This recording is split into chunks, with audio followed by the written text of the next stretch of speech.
मैं सिमरन और आप देख रहे हैं ABP 24 न्यूज़। अब वक्त हो गया है दिन भर की 10 बड़ी खबरों का।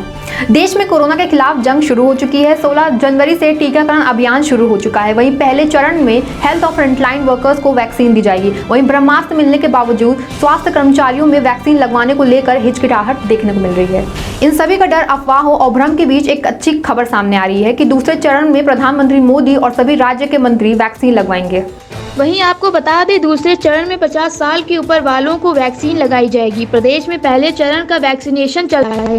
पहले चरण में 7 लाख से अधिक स्वास्थ्य कर्मी और फ्रंट लाइन वर्कर्स को कोरोना का डोज दिया जा चुका है। प्रधानमंत्री मोदी ने फ्रंट लाइन वर्कर्स से इसलिए शुरुआत की क्योंकि इन लोगों को सबसे ज्यादा खतरा था। आपको बता दें, प्रधानमंत्री नरेंद्र मोदी के साथ ही अर्धसैनिक बलों और 50 साल के ऊपर के लोगों को दूसरे चरण में कोरोना का टीका लगाया जाएगा। हालांकि अभी यह स्पष्ट नहीं है कि कोरोना का टीकाकरण का दूसरा चरण कब से शुरू होगा, लेकिन इसकी गाइडलाइंस तय की जा चुकी है। देश में बहुत से फ्रंटलाइन वर्कर ऐसे हैं जो कोरोना वैक्सीनेशन से बच रहे हैं। पहले उनकी काउंसलिंग की जाएगी। वहीं अमेरिकी प्रेसिडेंट जो बाइडेन ने पिछले सोमवार को कोविड-19 वैक्सीन का 4 हफ्ते बाद दूसरा शॉट लिया। बाइडेन ने फाइजर और बायोटेक की कोरोना वैक्सीन लगाई है। कोरोना टीकाकरण के दूसरे चरण में देश के अन्य बड़े चेहरे भी जैसे गृह मंत्री अमित शाह, अन्य राज्यों के मुख्यमंत्री, राज्यपाल और मंत्रिमंडल के दूसरे सदस्य भी टीका लगवा सकते हैं।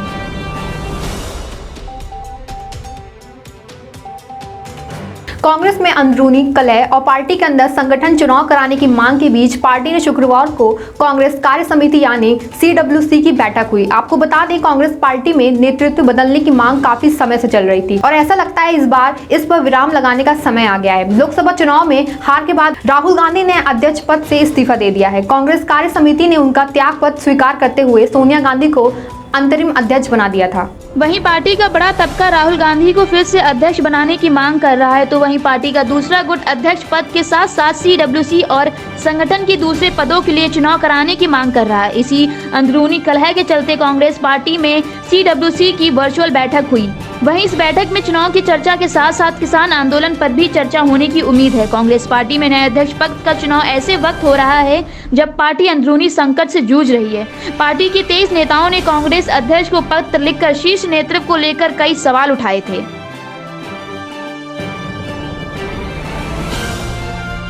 दिल्ली की सीमाओं पर तीनों कृषि कानूनों के खिलाफ बीते 55 दिनों से जारी आंदोलन के बीच आज किसान संगठनों और केंद्र सरकार के बीच 10वें दौर की बातचीत हुई, लेकिन ये भी बेनतीजा रही।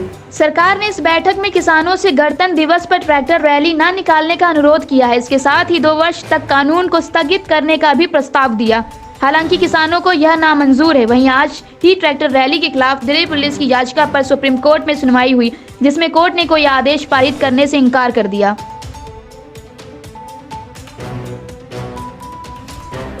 बिहार में सोशल मीडिया पर अनाप शनाप टिप्पणी करने वालों के खिलाफ अब होगी कार्रवाई। अगर कोई सोशल मीडिया यूजर किसी सांसद, विधायक या अफसर के खिलाफ अपमानजनक भाषा का इस्तेमाल करता है तो उसके खिलाफ सख्त से सख्त कार्रवाई होगी। ये बातें बिहार पुलिस की आर्थिक अपराध इकाई के EDG की तरह से जारी पत्र में कही गई है। पत्र में लिखा गया है कि ऐसे कई मामले देखे गए हैं। वहीं सोशल मीडिया पर सरकार, मंत्री, सांसद, विधायक और सरकारी पदाधिकारियों के संबंध में अपमानजनक भाषा का इस्तेमाल किया जाता है, जो कि कानूनी तौर पर अपराध के अंतर्गत आता है। ऐसा कुछ भी हो तो आर्थिक अपराध इकाई बिहार पटना को सूचना दें ताकि दोषियों के खिलाफ सख्त कार्रवाई की जा सके। वहीं ADG का पत्र सामने आते ही सियासत शुरू हो गई। RJD प्रवक्ता शक्ति यादव ने आरोप लगाया है कि सरकार विज्ञापनों के जरिए अपना एजेंडा चलाती है और असली खबरों को दबाया जाता है। सरकार सोशल मीडिया पर खबर रोक नहीं लगा सकती, इसीलिए अंकुश लगाने की बात कर रही है। आगे उन्होंने कहा, नीतीश कुमार का मानसिक संतुलन बिगड़ गया है।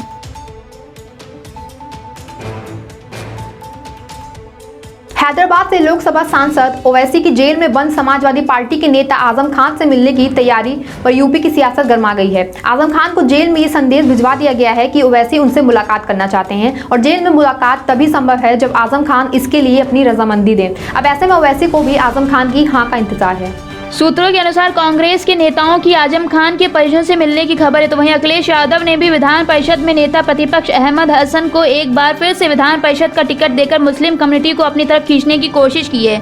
वहीं ओवैसी 13 जनवरी को यूपी में पहुंचे थे। यहां उन्होंने स्पष्ट किया था कि सपा उनकी मुख्य प्रतिद्वंदी पार्टी है।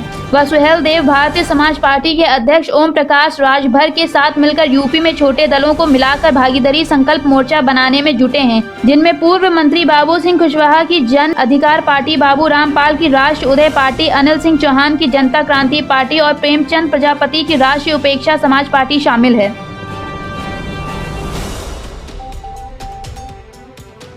भाजपा युवा मोर्चा के अध्यक्ष सुरेश शाह ने बंगाल में गोली मारो का नारा लगाया, जो उनके लिए महंगा पड़ गया। पश्चिमी बंगाल पुलिस ने प्रदेश भाजपा युवा मोर्चा के अध्यक्ष सहित 2 अन्य पार्टी कार्यकर्ताओं को नारा लगाने के मामले में गिरफ्तार कर लिया है। भाजपा के नेता कपिल मिश्रा ने जनवरी 2020 में दिल्ली में यही नारे लगाए थे। इस नारे को लेकर उनकी काफी आलोचना भी हुई थी। जानकारी के अनुसार हुगली में बीते दिन शुभेंदु अधिकारी लॉकेट चटर्जी की अगुवाई में रैली निकाली गई थी। इस रैली का एक वीडियो वायरल हो रहा है। वीडियो भारतीय जनता पार्टी के कार्यकर्ताओं ने देश के गद्दारों को गोली मारो का नारा लगाया। इसमें ने कहा, हम किसी तरह से हिंसा नहीं फैला रहे हैं, हम सिर्फ सेना से देश के गद्दारों को गोली मारने की बात कह रहे हैं।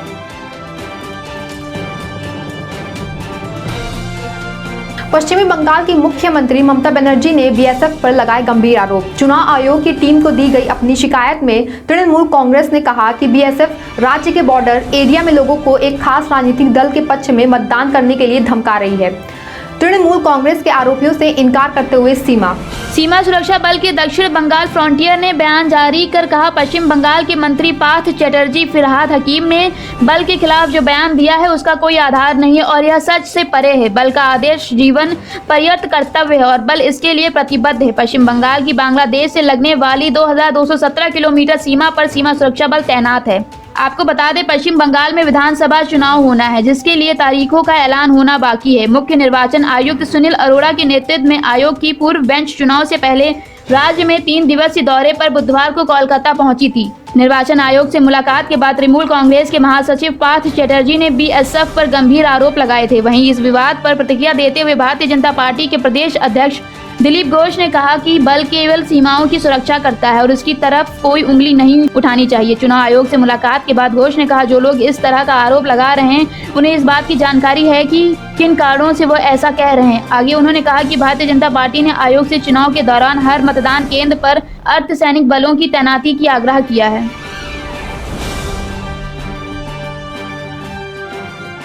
शिवमोगा में गुरुवार रात को पत्थर खदान में ट्रक में भरकर रखे गए विस्फोटक में धमाका हो गया। इस धमाके में 7 लोगों की मौत होने की बात कही जा रही है, लेकिन आधिकारिक पुष्टि अभी तक सिर्फ 2 मजदूरों के मरने की हुई है। इस धमाके से चिक्कमगलुरु और दावणगेरे जिले में भी झटके महसूस किए गए हैं। पीएम मोदी और सीएम ने भी उच्च स्तरीय जांच के आदेश दिए। ये बता दूं आपको, ये धमाका इतना जबरदस्त था कि आसपास के क्षेत्र में झटके महसूस किए गए हैं। लोगों को लगा कि भूकंप के कारण झटके लग रहे हैं। आज सुबह पुलिस और वरिष्ठ अधिकारियों ने शिवमोगा जिले के हुनासोंडी गांव में विस्फोट वाली जगह का निरीक्षण किया। ये जानने का प्रयास किया कि आखिर दुर्घटना की वजह क्या रही। इस दौरान शिवमोगा के सांसद BY राघवेंद्र भी मौके पर मौजूद रहे। मुख्यमंत्री BSF येदियुरप्पा ने घटना की उच्च स्तरीय जांच के आदेश दिए। सुरक्षा के मद्देनजर पूरे इलाके को सील कर दिया गया है। कर्नाटक के गृह मंत्री बासवराज बोम्मई ने बताया, प्रारंभिक जांच में ऐसा लगता है कि डायनामाइट की मात्रा बहुत अधिक थी और खदान मालिक और ऑपरेटर द्वारा कुछ लापरवाही की गई है। पुलिस पहले ही खदान मालिक और डायनामाइट सप्लायर को गिरफ्तार कर चुकी है। पुलिस जांच कर रही है। पुलिस और जिला प्रशासन बचाव कार्यों में जुटा हुआ है। जल्द ही मरने वालों की परिजनों को मुआवजा और अन्य कारकों पर मुख्यमंत्री द्वारा निर्णय लिया जाएगा।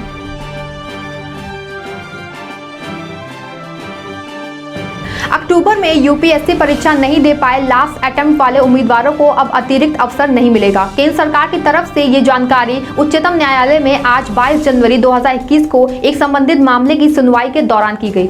अक्टूबर 2020 में आयोजित की गई यूपीएससी की परीक्षा में सम्मिलित होने से कोविड-19 महामारी के चलते वंचित रह गए ऐसे उम्मीदवारों को अतिरिक्त अवसर नहीं दिया जाएगा। केंद्र सरकार की तरफ से ये जानकारी उच्चतम न्यायालय में आज 22 जनवरी 2021 को एक संबंधित मामले की सुनवाई के दौरान दी गई। मामले की सुनवाई के दौरान इस संबंध में हलफनामा दायर किए जाने के निर्देश उच्चतम न्यायालय द्वारा केंद्र को दिए गए। इस मामले की अगली सुनवाई 25 जनवरी 2021 को की जाएगी।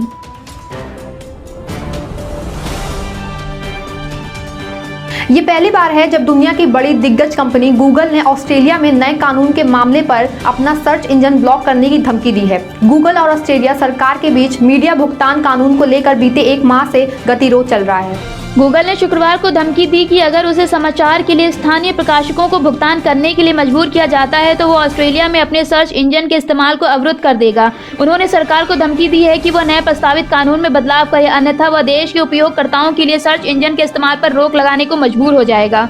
स्थानीय प्रतिस्पर्धा नियामक के अनुसार ऑस्ट्रेलिया में ऑनलाइन खोजों का काम कम से कम 84% परिणाम अल्फाबेट इंक यूनिट से होकर गुजरता है। ऑस्ट्रेलिया के प्रधानमंत्री स्कॉट मॉरिसन ने शुक्रवार को कहा कि हम धमकियों पर प्रतिक्रिया नहीं देते। जो लोग ऑस्ट्रेलिया में उसके साथ काम करना चाहते हैं उनका बहुत बहुत स्वागत है। गूगल की यह धमकी काफी प्रभावकारक है क्योंकि डिजिटल दिग्गज दुनिया भर में विनियामक कार्रवाई के प्रभाव को रोकने की कोशिश करता है।